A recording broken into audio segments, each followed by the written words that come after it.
It was education. Wow.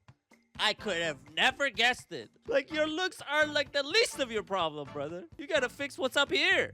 You're left alone on these forums and you do whatever the fuck some anonymous guy with a Patrick Bateman profile picture tells you. They're in the swamp and they gotta get out of there. God's not real, and if he is real, he hates you. Hey, what's going on, everybody? Radio here, and we are back again with another reaction. Today we have for you The Disturbing World of Looksmaxxing by Josh Brett.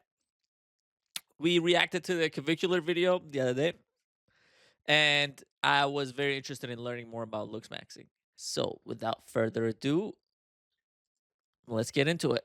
What would you rate Michael B. Jordan? About 4 out of 10, maybe 3.5. Super facially challenged. Ryan Gosling is a 5.75 out of 10 facially. I would say Sydney Sweeney is very attractive. I would say that she's pretty malformed.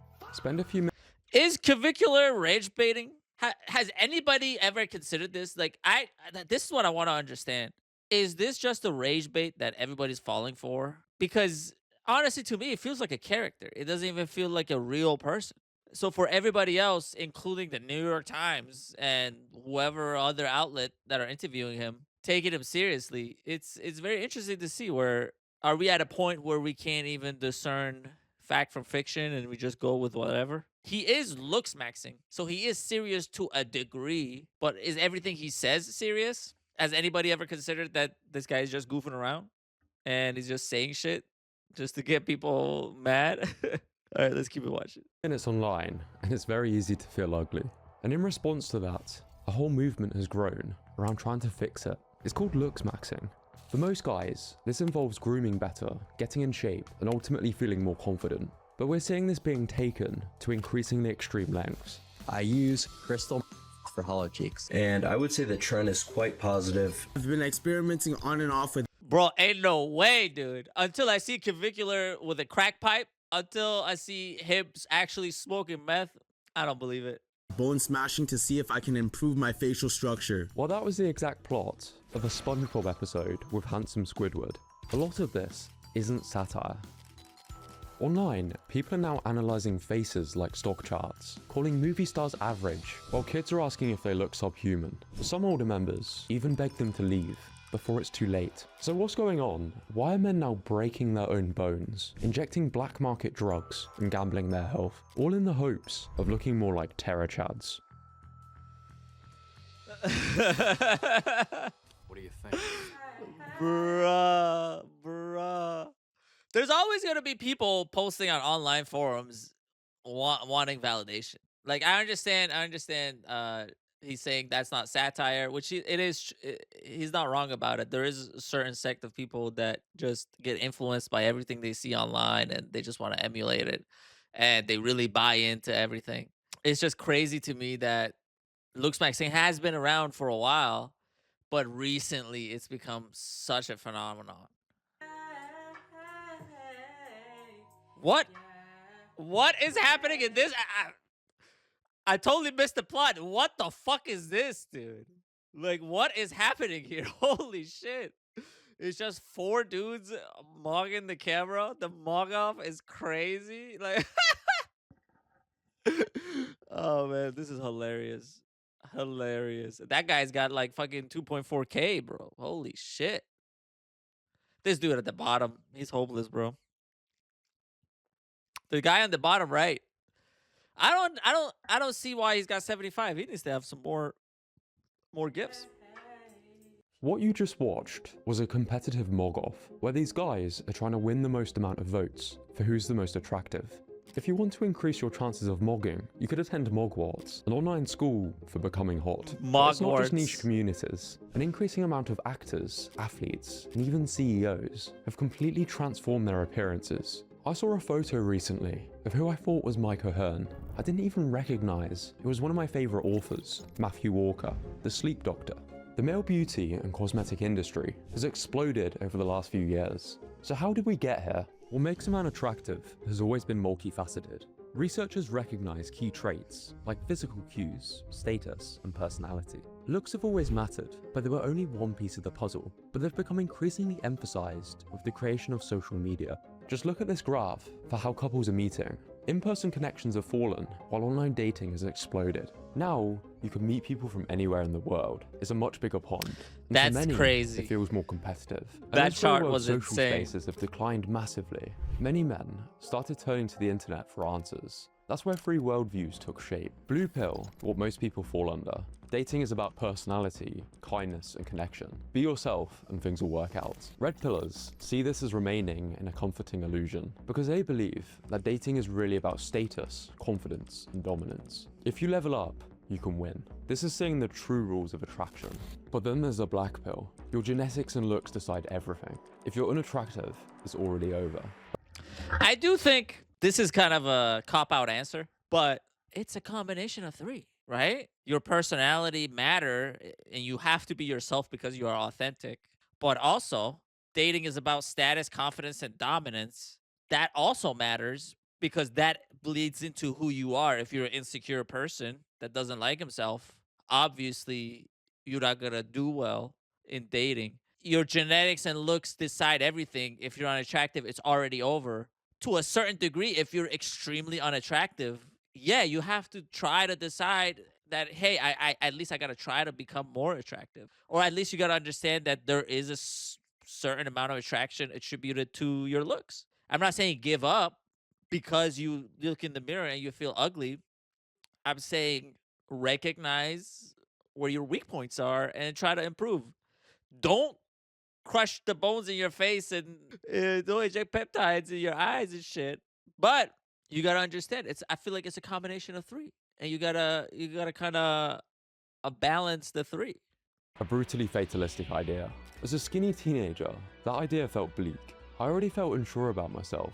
Everywhere I looked, I would see more and more fitness transformations where someone would completely transform. So I saw getting shredded as a solution to all my problems. I couldn't see it yet, but this was the beginning of a pretty unhealthy chapter, as a new ideology was quietly growing. Male glow-ups have reached new levels with the rise of something called looksmaxxing. It's a TikTok trend taking hold of men seeking to maximize their fit. This is crazy. This is crazy. It became a TikTok trend. Looksmaxxing used to be around in online forums years ago. The way these guys rating themselves and doing all these charts on TikTok they used to do it on 4chan years and years ago. It's insane to me how now it became mainstream. It's been around forever, but now it became mainstream. And it was always like a sect of, if you try to exist in the red pill online space, there was like this other different space that was the black pill, that these guys just ruthlessly rating themselves and rating everything and everybody and suggesting surgery and all that. And this was in 2014, 2013. At least 13 years ago. So it's been around for a minute. It's just so interesting to me that now it's is to the forefront. Physical appearance. But it didn't start on TikTok. It originated in anonymous forums. Filled with There we men go. who believed they were Incel.is, genetically yeah. doomed in dating. I think that every woman who encounters me on the street is inherently disgusted by me. I'm physically unattractive, I'm visibly autistic, and I have no experience speaking to females. Many had felt ignored and assumed it was their looks that were responsible. So they started to wonder, how could they optimize them? It's easy to blame your looks. It's so much easier because that's the fastest way out. If you're like the most handsome person on the planet, but you have like the worst personality, your handsomeness only gonna get you so far.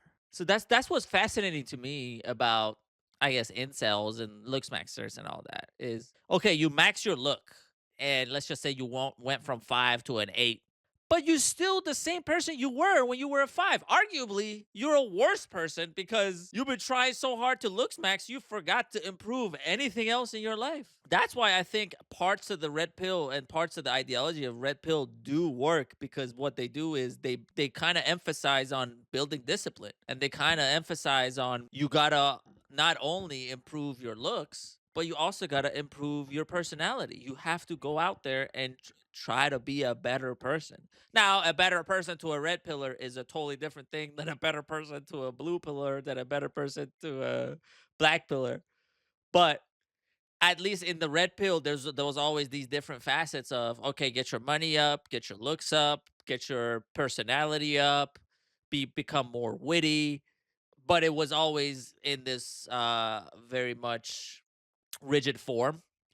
And I think that's one of the things that kind of painted a red pill in a bad light for a lot of people, whereas it does feel like, oh, like it's just like you just got to do these things and you'll immediately improve. It's not like a flexible thing. I do think red pill is a little bit misunderstood and misused, and a lot of people just take advantage of vulnerable people and guys who just want some help. But at the same time, I do see some value in it. And if it wasn't called the red pill, and if it was just under the guise of self-improvement, I think it would be better. In its earliest form, looksmaxxing was extreme. Surgeries, drugs, anything that promised escape from being labelled genetically inferior. And what kept people locked into it was an uncomfortable truth. Looks really do matter, and studies back that up. Hamermesh et al. Found that attractive individuals tend to earn 3 to 4% more than their less attractive counterparts, while 58% of Fortune 500 CEOs are over. I'm pausing a lot because I have as this going on, I have so much to say. Attractive people earn 3 to 4% more than their counterparts. True, right? That's true. Study shows that's true. If you are unattractive but work hard to close the gap in that 3 to 4%, then what do you have to complain about? Yeah, they got it easier because they're attractive. I've I've been around attractive people. I've seen it firsthand. It is unfair. But if you're working hard and you're focused on your own goals and you're bridging that gap, what's there to complain about? I don't know, fuck it. 6 foot, even though only around 15% of the US male population reach that height. Paul Ruffle and colleagues have shown that unattractive criminals go to jail for twice as long as attractive criminals. Now, correlation. Let's go back a little bit. Height over 6 foot, Fortune 500 CEOs, half of them are 6 foot. Male population, only this amount are 6 foot. That again, this is all a lot of truth. But there's still a lot of CEOs that are not 6 foot. Fortune 500 CEOs is 500 people. So obviously they have to be the cream of the crop. And they're these like fantastic individuals. That doesn't mean you can't be a CEO of a Fortune 500 company at some point. But you just got to work harder because, as everybody knows, life is unfair. If you care about height in dating, and you care about, oh, like I'm 5'9", I'm 5'8", and that's ruining my life, I can guarantee you people's perception of heights are fucked up. The only reason heights matter is because you have to put it on your profile. If you're just out and about and interacting with people in real time, in real life, the importance of height immediately goes away because it's more about your energy, your vibe, the person you are. I don't know. It feels weird seeing this stuff and kind of thinking about it as a regular person in day-to-day real life. All right, let's keep it going. 15% of the US male population reach that height. Paul Ruffle and colleagues have shown that unattractive criminals go to jail for twice as long as attractive criminals. Now, correlation does not mean causation, but pretty privilege does seem to exist. That's real. Psychologists call this the halo effect, the tendency to assume that good-looking people are more competent, more trustworthy, and more valuable. So the forums try to turn attraction into something objective. That's true. They built systems, facial ratios, skull measurements, and eye-shape theories, all designed to create a mechanical hierarchy of beauty. The most famous was a PSL scale, a ranking from 1 to 8. Goes from subhuman, sub 5. I think, guy, where am I? Where am I hierarchy. on this? I look like this guy. I'm not gonna lie. The eyes are fucked up just like mine. But I had an accident happen a few years ago, so that's why my face is a little fucked up. The I most can't help famous it. was a PS. Where do I fall in here? I would say I'm like a Rami Malek, or maybe the Ryan Gosling, because you see, like Ryan Gosling's got the uneven eyes. Definitely, I'm not like less than 4. I don't know. The less than 4 ones are like a little bit off, but I feel like I'm between Tyga. Is that Tyga? No, I don't know who that is. I'm between Will Smith and Will Smith and Dexter. Oh man, all right, let's keep it going. PSL scale, a ranking from 1 to 8. Goes from subhuman, sub 5, Chad. The goal of Looksmaxxing is simple: ascension. Move up the ladder, and to do that, there's 2 paths. Soft maxing, which is the more mild stuff you see on TikTok. Skin maxing, hair maxing, gym maxing. But then there's hard maxing. Permanent, often high-risk changes to the body. This includes jaw surgeries, performance-enhancing drugs, but also more extreme stuff, such as the brutally painful leg-lengthening surgery. Fucked up. That's around $100,000 for the surgery, with months of rehabilitation afterwards. This is not something to take lightly. Some This is forms of very hard fucked maxing up. have become Very normalized, fucked up like procedure. braces or hair transplants. But because many of these procedures are expensive or age-limited, some teenagers turn to extreme DIY alternatives. But before we dive into the darker side of a trend and its wider effects, a quick word from today's sponsor, Legend London. Some What did it teenagers say? turn to extreme DIY I alternatives. missed that TikTok. But before we dive into the darker side, Don't call yourself a Looksmaxxer if you ain't injecting Chinese chemicals in your body. Hilarious. Hilarious, man. It's just, it's so funny, dude. side of a trend and its wider effects, a quick word from today's sponsor, Legend London. They make minimalist clothing without the overly tight gym Hey, he's clothes maxing. See what I mean? bro look. I've been wearing their stuff for years. Hey, soft maxing, clothes maxing. Hey. Back more relaxed. If you want to check this video, Glow Up Transformations were my first window into this world. There's these apps which you can scan your face with and generate these Looksmaxxing top trumps with the goal of leveling up your stats. The most highest rated on the PSL scale are referred to as the PSL gods. Anonymous forums are typically edgy in nature.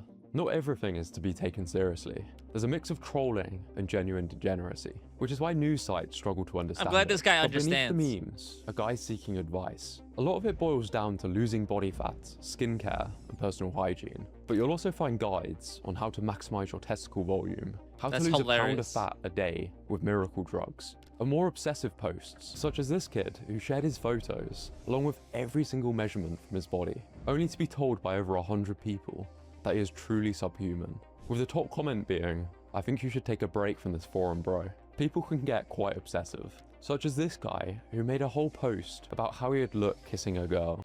You gotta understand, a lot of these people are just mentally ill. And they have no outlet to get help. I think there's gonna be a time, it's probably after all of us are passed away, maybe hundreds of years in the future, if Earth is not blown up by then. But there's gonna be a time where humans are gonna look back and be like, wow, people in the 2000s were just mentally fucked up. And a lot of them had undiagnosed mental issues. Because if you're obsessed with a forum of anonymous people rating you, there's something deeper wrong with you than your subhuman looks. Like, your looks are like the least of your problem, brother. You gotta fix what's up here. The top response, "Why do you do this to yourself?" But there's something sad about some of these posts. A young guy will post their photo along with a self-loathing caption, "Is it even possible for a human to look more subhuman than me?" And it's met with questionable advice. Inject T and human growth hormone ASAP, not even trolling. Rope you are to subhuman. Yes, sorry, very subhuman, look like vermin. So the overwhelming majority of people said, well, basically that I'm unsavable, and the only recommendation for me is surgery. I started posting in the bodybuilding forum as a 14-year-old looking for advice. A lot of it was decent, but you'd also get people taking the piss. But I stuck around because I wanted to do what it takes, whether that's wearing joggers under my school trousers to look less skinny, or putting weights in my school bag. I even asked for fat calipers for Christmas when I was looking like this. Shame or feeling insecure can be a very powerful motivator for change. I'm glad this guy's but for many, self-aware. it becomes an unhealthy obsession, as indicated by this post, where a 14-year-old asked people to rate him.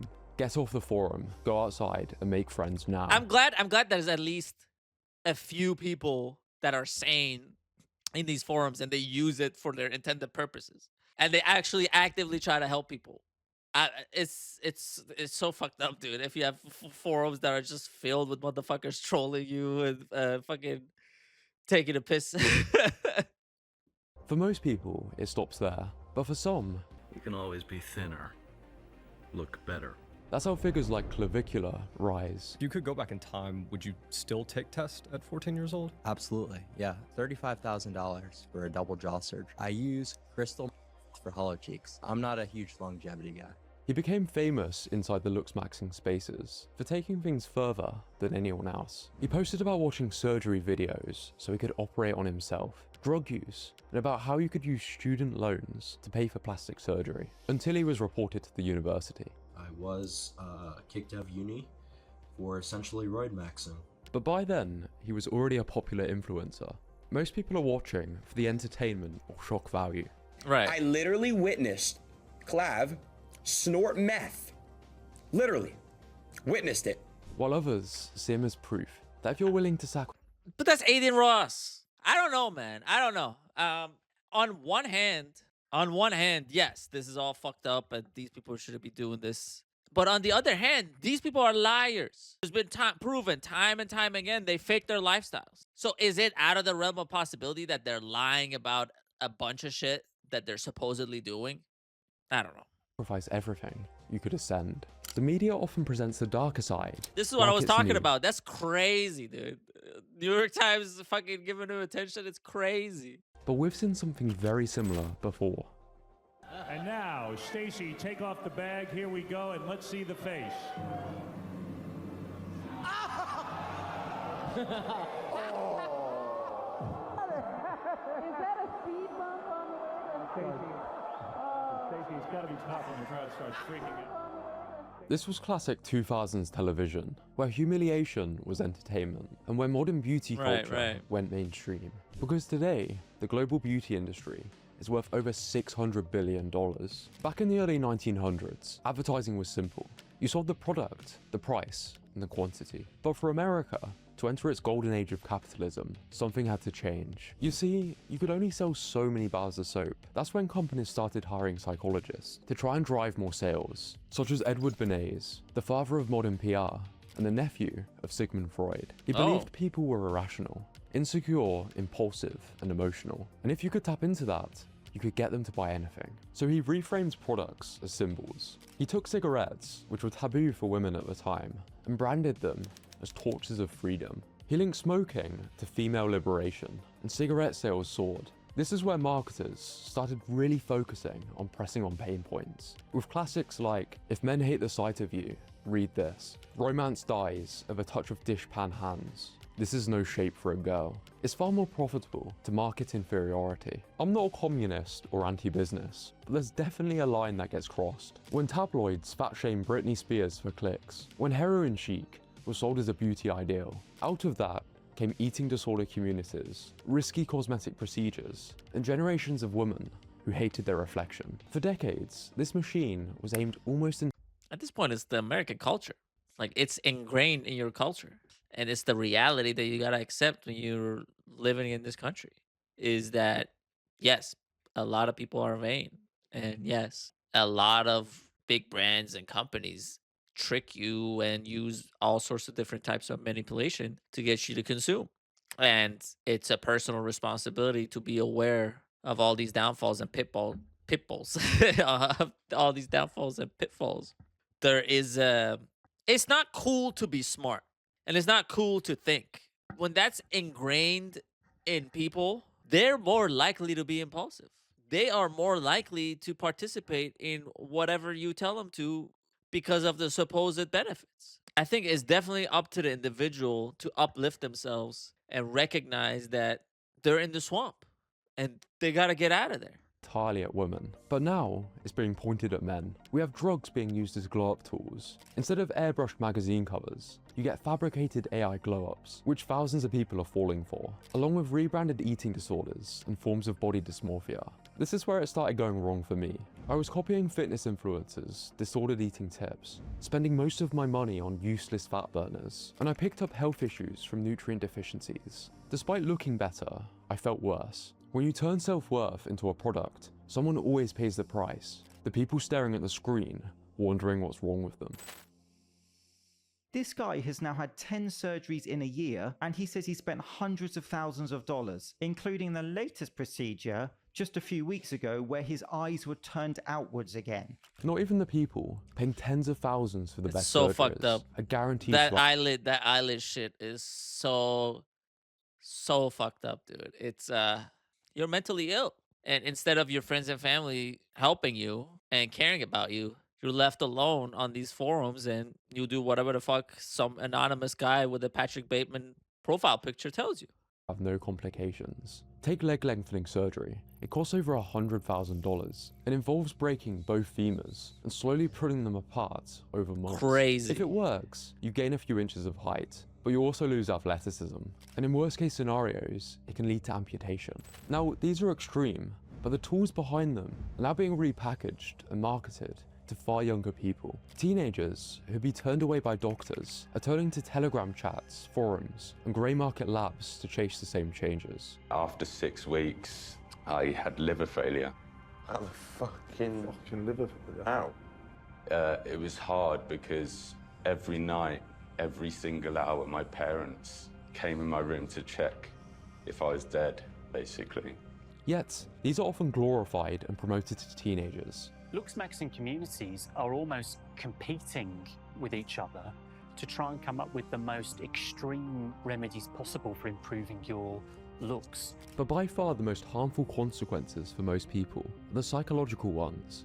I fell into the trap of obsessing over flaws and being hypercritical, because focusing on what I wasn't good at helped me improve in sports and at school. But that mindset started bleeding into everything. I became hard on myself full stop, to the point where when someone would compliment me, I'd assume that they were mocking me. I stopped socializing as much, and I'd feel guilty about when I ever felt okay about myself. What keeps you stuck in this is how comforting that harshness can feel, because somewhere along the way, you start believing that suffering equals progress. But live like that long enough, and you stop believing progress is even possible. Psychologists call it learned helplessness, when repeated failure convinces you nothing you ever do will be good enough, so you stop trying.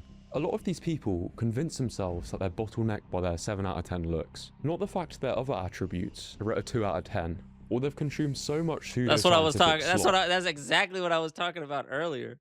Is you just focus so much on your looks, every single other thing that you would need, you're lacking it. But their self-esteem is non-existent. You know, you went on this when you were like a 17-year-old. That's how you first found out about Looksmaxxing and started using these forums. You're now 20. 20, yep. Are you happier now after all this? No, wasted so much time, and the perception of myself right now is worse than ever. At least he's 20. At least he's got so many more years ahead of him.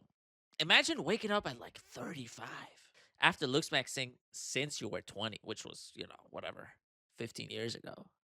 Waking up at 35 and being like, oh, wow, all this was fucked up. Now I got a fucked up body. I'm addicted to meth. My legs hurt because I broke him to gain 2 inches.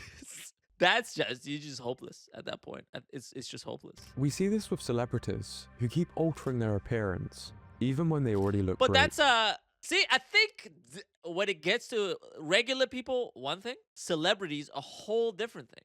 In the celebrity world, you're just in constant competition, literally. You're in competition for attention. You're in competition for making the most money. You're in competition for being the best at what you do constantly, because if you're not, you're out of the limelight. So it's imperative to you to look your best, to do your best, and to try whatever procedures that you can to be better than your competitors, your peers. In the celebrity world, it's fucking cutthroat, dude. Because you have to be a cutthroat person to make it at this level where you're nationally and internationally known. But at the same time, you have to keep it up. And this is a result of trying to keep it up. I feel like with celebrities, it's a whole different ballgame because they're constantly trying to keep up with the younger people that are coming up, the different people that are getting famous and all that. That's why they resort to these crazy motherfucking surgeries and change up their looks all the time. They think it's for the better, but like, man, look at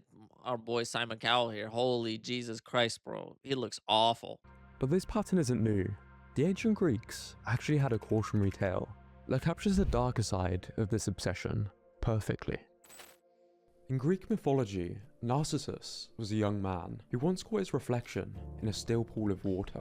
Mesmerized, he kept staring, mistaking it for someone else. Shout He out became Hades too. obsessed, stopped eating and stopped sleeping, eventually wasting away beside the image he could never touch. A narcissus flower grew in his place, which is where the word narcissism comes from. Did you ever think that maybe there's more to life than being really, really, really ridiculously good looking?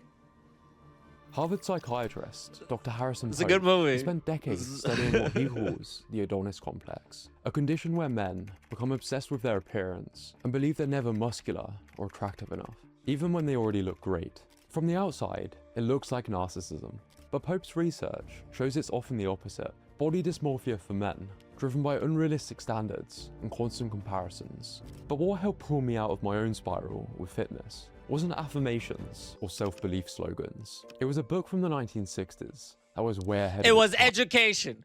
Wow.